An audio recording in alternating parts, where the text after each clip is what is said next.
The question says figure given below shows a beam of light converging at point P. So this is the beam of light which is converging at this point.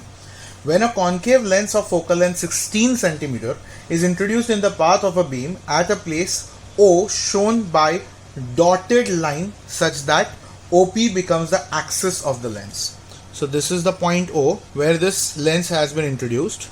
So if I can draw a lens like this over here.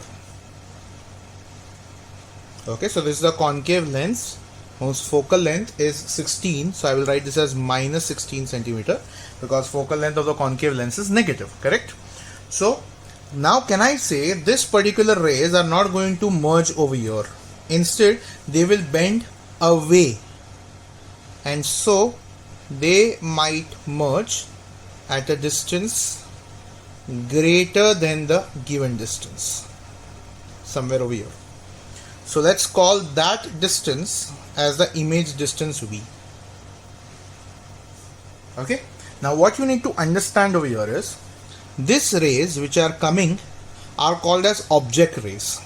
And after bending I can call them as the image rays. So these are the object rays and these are the image rays. Now here we can say for the object rays we need to trace them backward from where they have come, and you can see since they are going away from each other I will not be able to trace the real object. Instead we have to go in the opposite direction and consider this point P, which you can see over here, as the imaginary or virtual object. So for me here the P is virtual object, which means U is going to be plus 12 centimeter.